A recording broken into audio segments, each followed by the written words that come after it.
You may start your meeting now.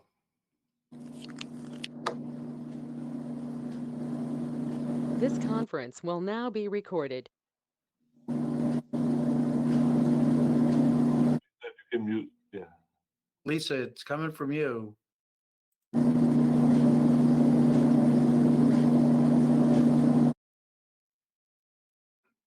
don't want to mute a board member, though. That's very bad.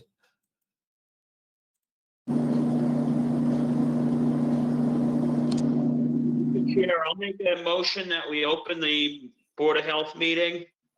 Good evening.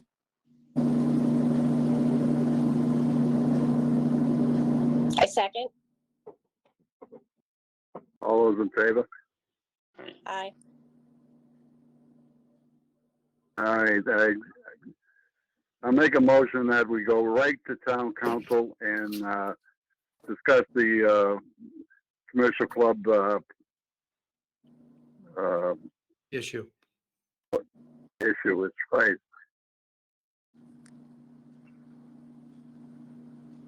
Second.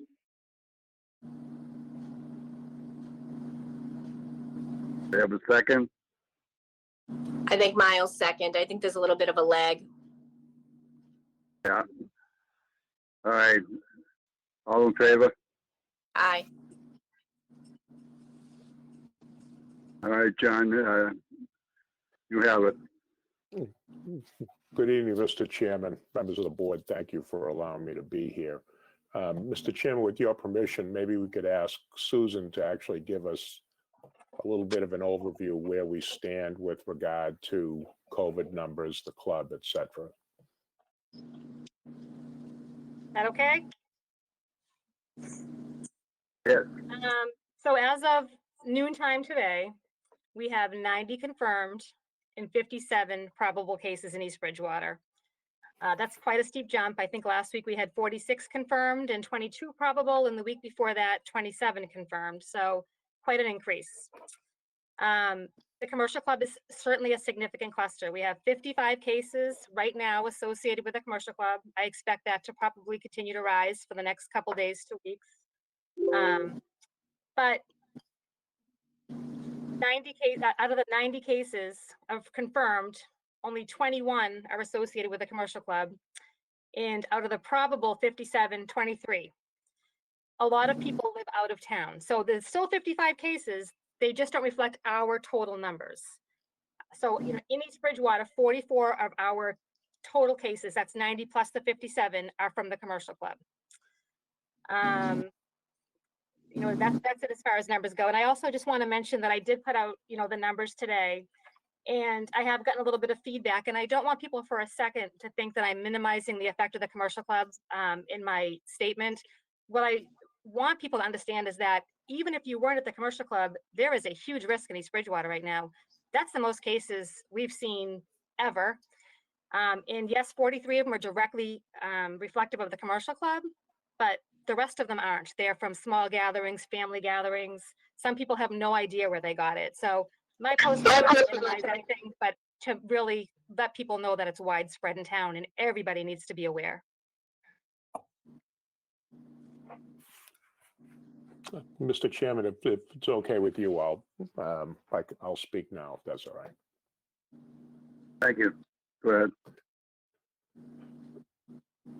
So, as with any situation like this, one of the most difficult things to address is the rumor mill, and it's certainly facilitated by social media these days. This particular situation obviously came to light at the end of the weekend after Thanksgiving and the beginning of last week. Once the town really became aware of it, I think the commercial club closed, and they actually announced on Tuesday that they were going to stay closed till December 15th. So I don't think there was any emergency or anything in terms of what the town or the Board of Health needed to do right away. I've been made aware, and it's been fairly widely reported, that members of the Board of Health are also members of the commercial club. There's a lot of people in this town and a lot of people in the area that are members of the club, obviously. That presents potential issues with regard to the conflict of interest law, which is a question General Laws, Chapter 268A. The conflict of interest law generally addresses situations where a public official could act on a matter in which he or she has a financial interest. The conflict of interest law in Massachusetts also has a provision that can result in a violation where an official acts on a matter that creates the appearance of a conflict of interest. I'm not aware of any other law where someone can get in trouble for doing something that creates the appearance of having done something wrong. But the Massachusetts conflict of interest law is pretty wide-ranging and certainly presents the potential of tripping somebody up, even if they didn't necessarily intend to do anything wrong. As I understand it right now, the members of the Board of Selectmen, neither individually nor collectively, have taken any official action with respect to the commercial club and the cluster of COVID-19 cases that may have emanated from events at the club. In order to avoid any actual conflict of interest between you as members and the club, and to avoid even an appearance of the conflict of interest, I'm essentially recommending that the board take two actions tonight. The first action would be that you, through Susan, you direct Susan actually to contact the Department of Local Standards, which acts as the enforcement arm for all COVID-19 standards, ask them to come in and basically assume responsibility for any further interactions with the club as they go through the process of making whatever changes they deem necessary and go through the process of reopening the club, presumably at some point. The fact that you folks all have potentially the appearance of a conflict, if you bring in a state agency to do it, I think it removes that conflict. Once you vote to do that, I would actually recommend that the board further vote to recuse yourselves from any further decisions with regard to the club. And again, that removes the possibility of someone accusing you of acting in a way that would say that you had a conflict of interest or create the appearance of a conflict. I'm making these recommendations out of an abundance of caution to try to stem the tide, particularly on social media, that somehow the town has acted in a way that favors the club or that any of the officials involved have done anything wrong, and especially in terms of Board of Health actions. So those are my two recommendations. Again, it's not based on anything that's been done improperly up to this point. It's really being done so that going forward, everything we do meets the applicable legal standard. And I'd be happy to answer any questions that board members have. I have no questions, John. I just think that we should move on this and make a motion that to go ahead with all that you have proposed to us, and let Sue contact the necessary people. And it's my suggestion that we do it, and it's also my motion that we do it.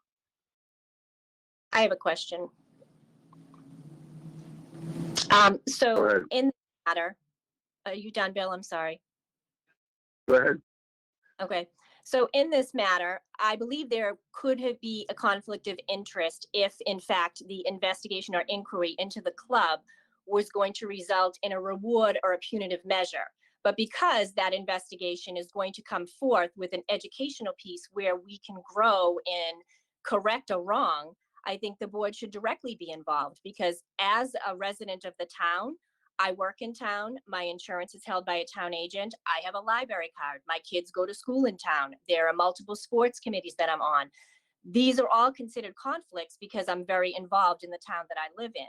This is not about a permit or a punation of a fine or whatnot, whereas my involvement as a Board of Health member and a member of the club for the last month would result in me swaying some sort of decision where they have some sort of a gain.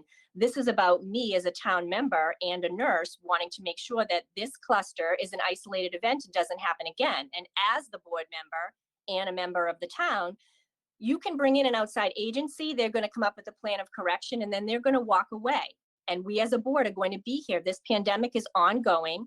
This could happen again at another location. It could happen at the same location because there are guidelines in place. And those guidelines, even if they're followed to the letter, still leave a margin of error or an opening for error to occur. I think in stating it's a conflict, it not necessarily is a conflict because there is no reward for the club or punitive agent for the club by having a member looking into making the situation improved is going to affect us in the long run. I mean, I think it's important to say that when this started, they were very compliant with coming forward with contact tracing, testing, and quarantining. And how we as a board and we as a town handle this issue is going to speak gravely going forward. Because if there are punitive measures or negative light on this club for doing all that they can to comply after the fact, then you're going to have numerous persons, whether it's a private sector, a business, or whatnot, that's not going to be so forthcoming going forward because they're going to be afraid that they're going to be held in a negative light. We can't submit to social media bullying or, be worried about what people are going to post on social media because that's not all based in fact. We have to do something that's based on fact, that's going to enhance the situation going forward and improve it. And as a board and a town and administration, be able to sit there and say, we took a handle on this. I think sending it to an outside agent, although I'm not opposed to having them come in if that's what the group suggests, they're going to come in and they're going to give you a plan of correction, whether they even need to, because the club is voluntarily shut down and has already started to implement ways of correcting the issue. And then they're going to walk away. And then we're going to have to still police that agency unless we're going to have somebody. I think we lost Lisa.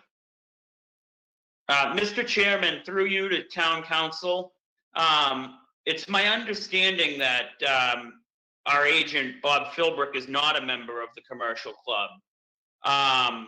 What's the process, or has there been any discussion about Bob being the one to do an investigation?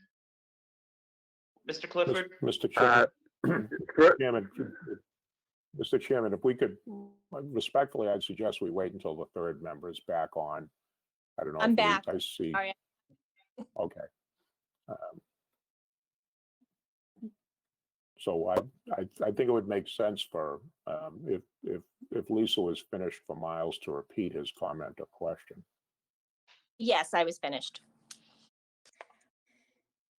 So my question through you, Mr. Chair, to Town Council is, it's my understanding that our town health agent, Bob Philbrick, is not a member of the club. Does that still play into a potential conflict, or what is your advice there? The difficult position, and again, I'm making recommendations, and certainly you are all free to ignore those recommendations, and I'm making those recommendations to try to avoid any issues with the conflict of interest law. Just to be clear, what happens with the conflict of interest complaint is you are an individual. If the Ethics Commission receives a complaint, you represent yourself without any assistance from the town or representation by the town. And these investigations are no small matter. And people can make conflict of interest allegations anonymously, and the Ethics Commission will investigate them. Again, before any of you if you were to still consider acting, I would recommend that before you do anything, you call the Ethics Commission Lawyer of the Day, and I can email that information to all of you before you act. To address the specific questions, the specific question offered by Miles, I think the potential is that Bob does work for the three of you, so that the inference could be that since Bob works for you, that he's still under the influence and direction of people who are members of the club. If you didn't have the option of a state agency that was capable of doing this kind of enforcement, I think we'd have to be looking at other alternatives, but you do have that option, and that's why I'm saying it. And I'm not recommending that the Department of Local Standards or anybody investigate the club. That's not what I'm suggesting at all.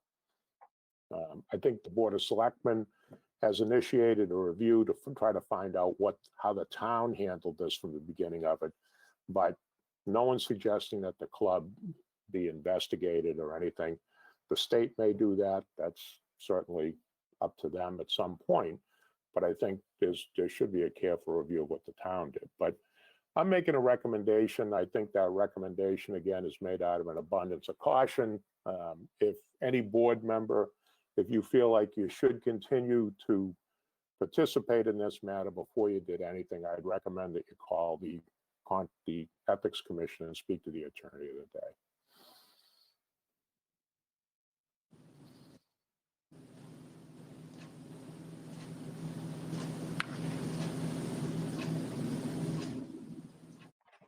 Bill? Yeah, I'm here. I'm just trying to get back on here.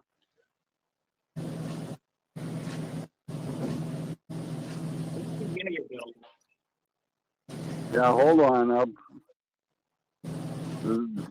This isn't the best time.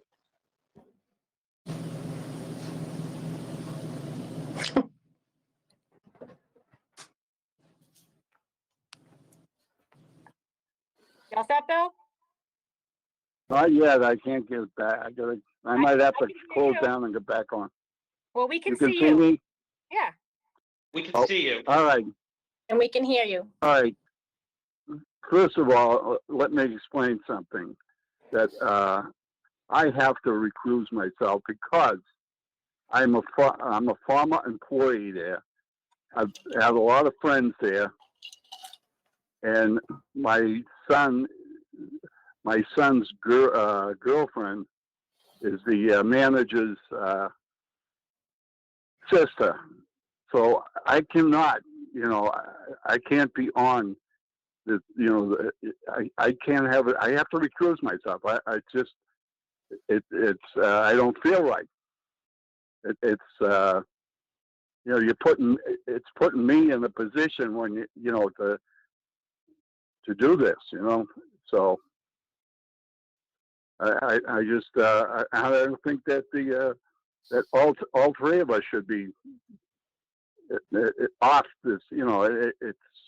We should recuse ourselves.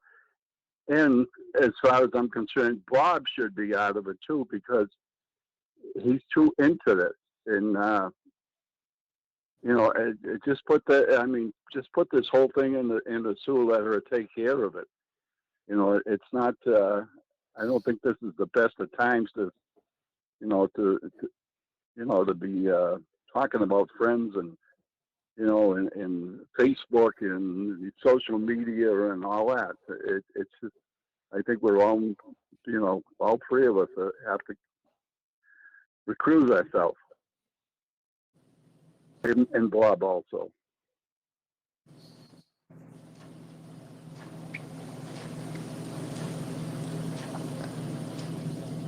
I think Bill made a motion, if I'm not mistaken, correct?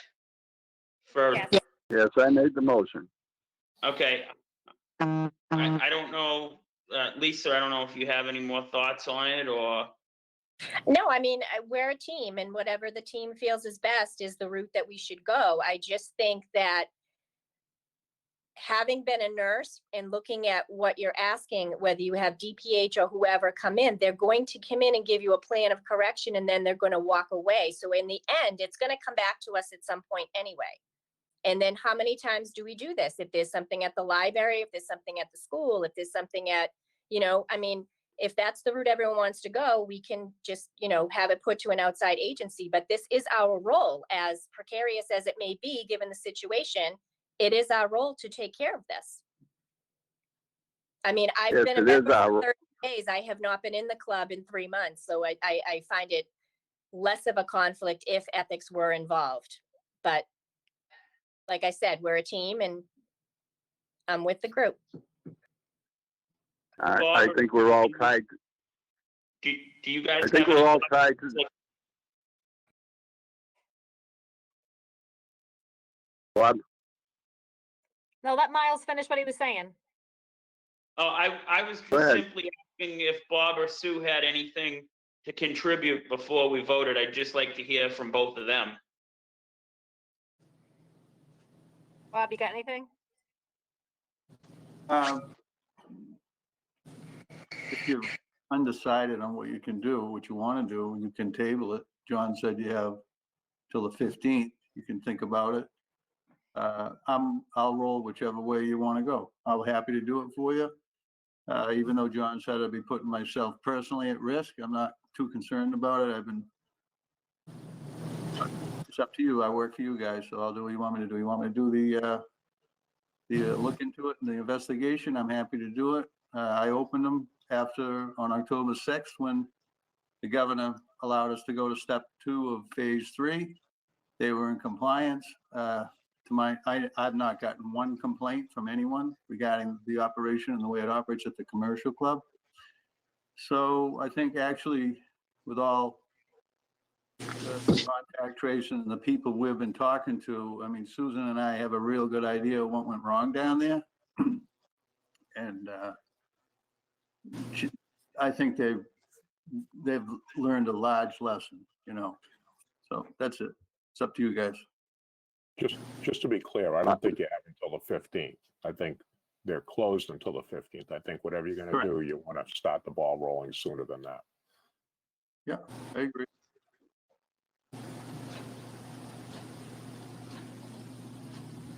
Well, I don't know what if the board wants to, why don't we all go along with Bob? Try to make an arrangement and all of us go with Bob and see if they are doing what they're supposed to be doing. We're sitting here, I'm sitting at home, you're sitting at home, and we're scattered all over the place.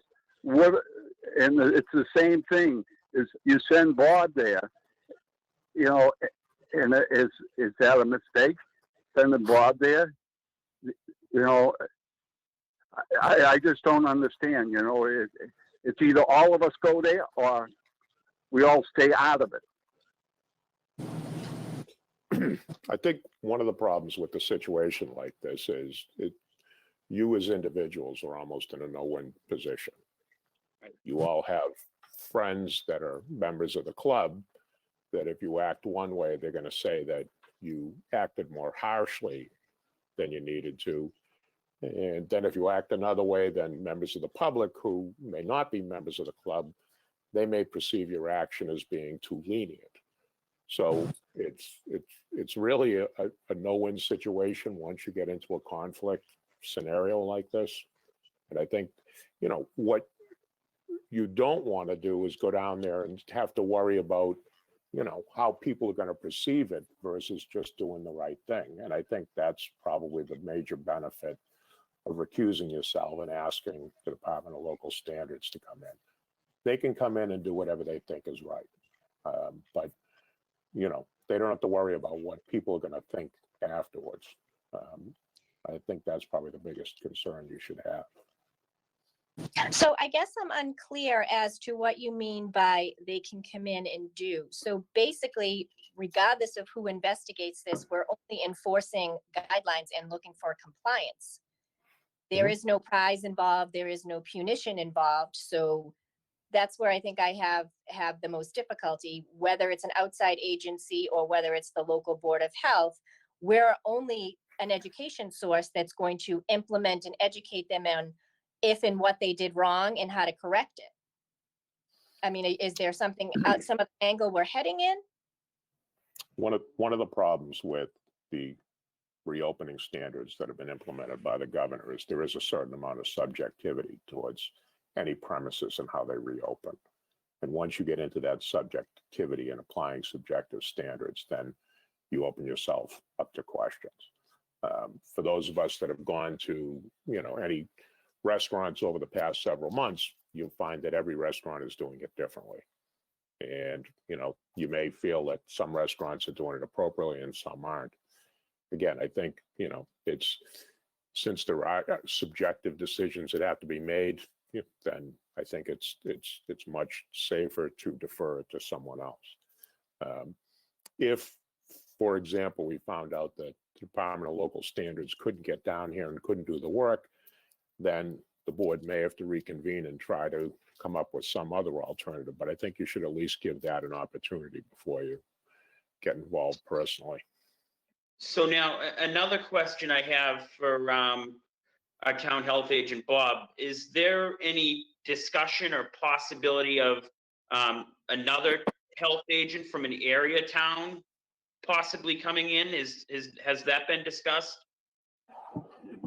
I've not asked any. I know pretty much all the health agents in Plymouth County. I don't know if they've been approached by anyone or not. That would certainly take the onus off of us as being with a conflict of interest. They're certainly capable of it. They actually know the rules very well. That's something I didn't think of, but that's a good thought. That is a good point. It's a good point. I actually made some inquiries to try to see what options were out there for the board prior to doing this. And what we're hearing, that probably won't be a surprise to any of you people, is that every Board of Health is strapped right now. They're all stretched to the limits. One of the realities of COVID-19 is your Board of Health, your health agent, Susan, you're all being asked to do things far beyond anything you were ever asked to do in the past. So the mission of the Board of Health has expanded into areas I don't think anyone would have anticipated a year ago. But the workload on all of these local boards is really heavy. So I did ask generally to see if there was anybody out there that might be available to try to offer you folks an alternative. But what I was hearing was that most of the Board of Health are just so stretched that they really didn't want to. It's not something they could participate in. Mr. Clifford, just out of curiosity, I know you say you've reached out to a couple. Do you have any in particular you can let our board know that you did reach out to, or maybe is it something we as a board should have Bob Philbrick maybe reach out to area towns? I mean, I spoke to a couple on the South Shore, but I don't know if they wanted to do it. One of the things I actually heard was once this hit the news and they figured out what it was, that was one of the considerations, that they didn't want to be involved in such a high profile case. So, I mean, I'd be happy to share with you the people I spoke with offline, but not necessarily as part of this meeting.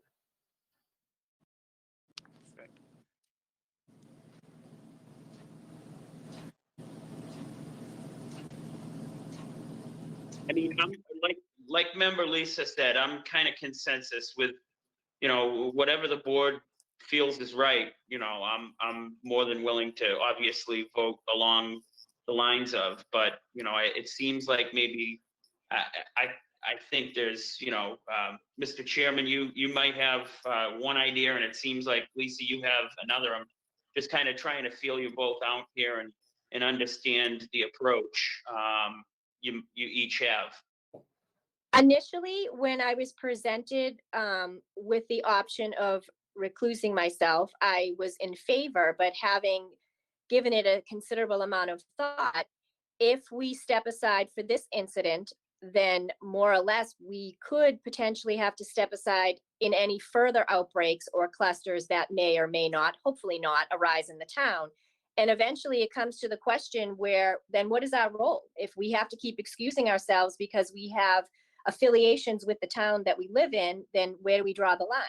Like, this is the commercial club, it's a private club, but it could be, I work at Sachem, it could be there. If that was the instance, my employer, I would step aside.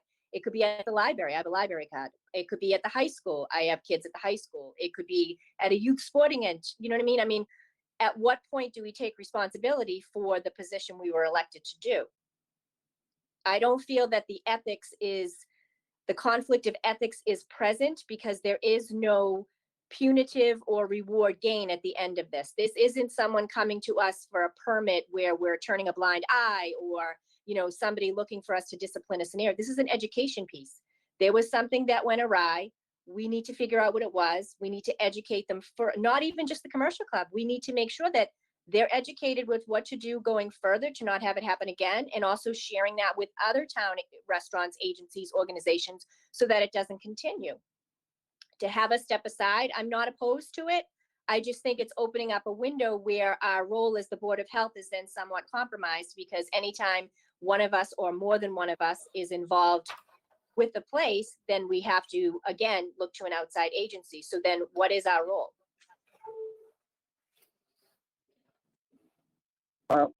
I just think that it's, you know, we all have a role at the commercial club. We're always, you know, I'm almost sure that you're on a lot of committees down there, and as far as sports and stuff, right? We have a ton of friends. No, I've only been a member for, I think, 30 days. I've been in the club since the pandemic started twice.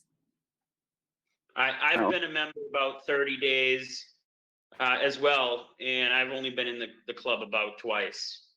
And I mean, in all due respect, it's somewhat an insult as a nurse and a healthcare professional to say that it's a conflict of ethics that I would want the club not to be doing the best that they possibly can to avoid the spread of this disease. That's kind of a goal for all of us. We're supposed to be bonding together, working as a team with the town, with the organizations, with everybody else. I don't know. I mean, like I said, that's my personal opinion, but I view the five of us as a team. If we want to vote on it or we want to meet privately, I don't know. I'm willing to do whatever the group feels is the best scenario. I just feel that by stepping aside, we are stepping aside from the responsibility that we took on when we accepted the position as a Board of Health agent. Just to be clear, I'm not accusing anybody of having a conflict of interest. I'm pointing out what the law is. And I wouldn't be the one to make a determine whether any of you acted in a way that violated the conflict of interest law. You wouldn't be the person that made that determination. A state agency will make that determination. So it's entirely up to you. As to the idea that the five of you can meet privately, that would be obviously an open meeting law violation. So I'm assuming that wouldn't take place. So I've made recommendations. It's really entirely up to you to follow those recommendations or not follow the recommendations. It's a recommendation that's made, again, out of an abundance of caution to try to address the situation without putting any of you in personal jeopardy. Well, I have to recruit myself because I'm too close to people that are up at that club. And if I say, you know, everything's all right, then like you said, you know, people are going to say, well, that's because so-and-so is related to so-and-so, and, you know, and he's a former member, he's a former president. You know, it's, you know, I have to recruit myself.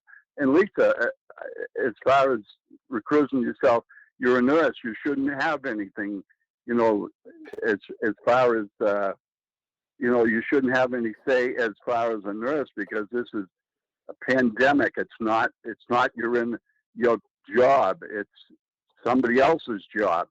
It's not your job as far as making decisions. Bob will eventually make the decision if Bob goes down there.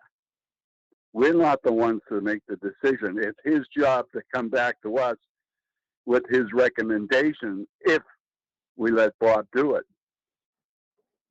I mean, I'm all for letting Susan take care of it. You know, as John says, you know, it's just you know, it's just we're all going to beat each other up here. It's just going around the table, you know, and I've seen it in the past, you know, at different meetings that we've had, you know. So you know, this is it's just a hard thing to try to, you know, control here. You know, I just think we're, you know, and you talk about, you know, being, you know, I have a library card, I do this, I do that, right? Right. You don't have 500 people at the library all at once. You don't have 200 or 300 people, you know, you're not at the school. And, you know, it's just, you know, comparing dollars to donuts, you know, you're comparing the commercial club. And I don't think we should be comparing the commercial club to a library or a school or a sporting event or something like that. This is something that happened that shouldn't have happened. And we have no control over it. Somebody else should step in and find out what happened. That's it for me. I can't, I just, go ahead, Miles. I understand with both of your vantage points, where you're coming from, Bill, and where you're coming from, Lisa. And I think, you know, as I think about it more, I think in the interest of fairness, I do think that we should appoint Sue.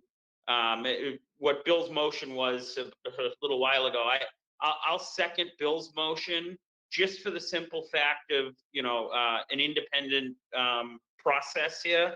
So.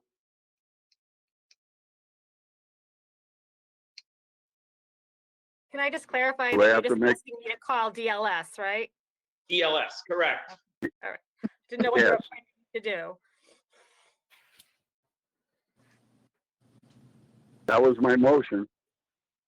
And I seconded. All those in favor? Aye. Aye. The ayes carry it. Just for a point of clarity, DLS is Department of Labor Standards. Thank you. So is Department of Labor Standards qualified in enforcing the pandemic guidelines, or does it have to go to Department of Public? The Department of Labor Standards actually wrote and implemented all the COVID guidance. And Okay. that's who somebody would call if they felt that there was a concern we weren't addressing. They could go right to the Department of Labor Standards. Okay. And they would follow up with an investigation.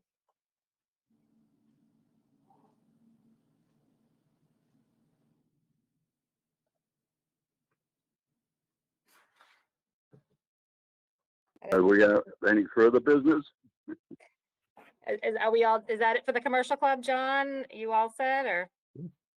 That's fine. Thank you very much for your time. I appreciate it. Thank you. Thank you, John.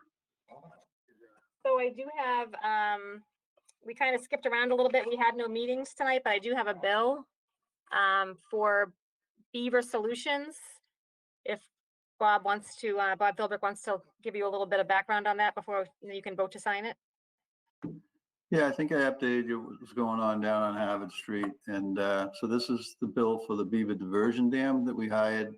Rob Ken, myself, and Craig Windsor was involved. He represented conservation. Obviously, Rob represented the DPW. And the Beaver Dam removal, permit is issued by the Board of Health. We issued it.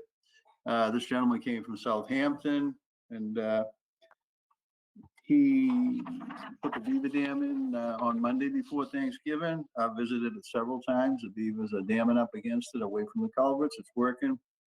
And unbelievably, I'll just mention it for people I didn't mention, didn't know what was going on. It's to trap a beaver, to hire a licensed trapper, we'd have to issue the permit, and they charge $250 a beaver.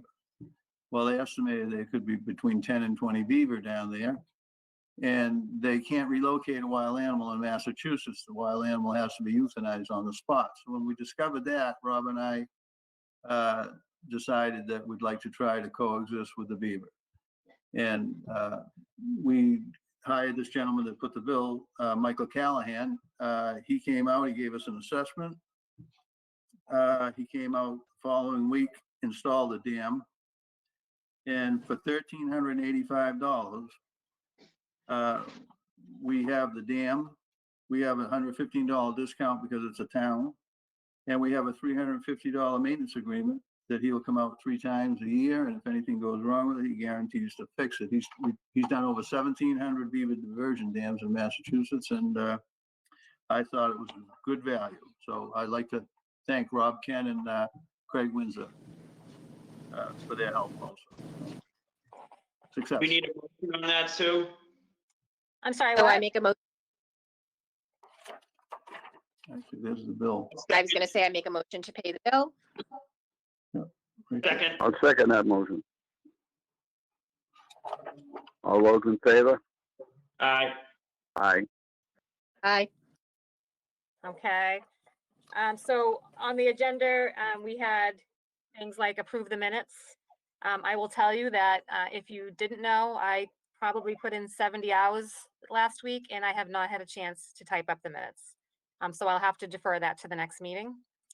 And then disposal works permits, I'm gonna pass that over to you, Bob. He's got a couple plans to approve. Oh. Yep. I got it. Bob. So Bob has reviewed and muted. recommended for approval 1104 Washington Street, 67 North Water Street, 788 Bridge Street, and 147 Elm Street.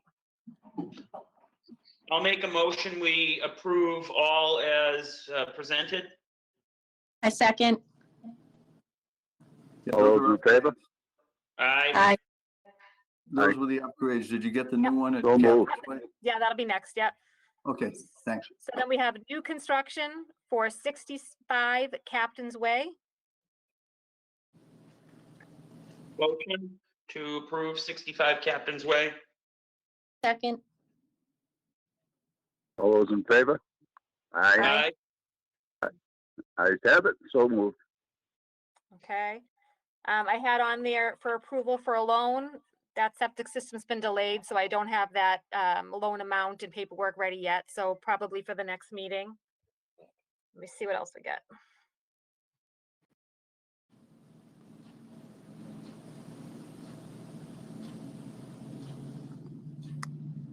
Somewhere. That is all I have prepared for tonight. At the next meeting, we'll have piles and piles and piles of permits because it's 2021 renewal time. So that'll be all your restaurants, massage therapists, stores, milk and cream, tobacco, and septic haulers and installers. So those will all be hopefully already typed up and ready for your approval at the last meeting in December. Thank you very much. What's the date on the meeting? So we are scheduled December 21st. Anybody have a conflict? That's the holiday week. Not me.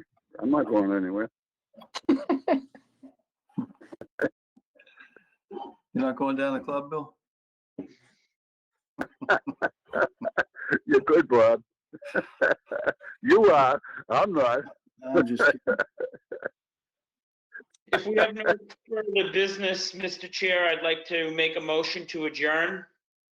Second. All those in favor? Aye. Aye. Aye. Thank you. Thank you.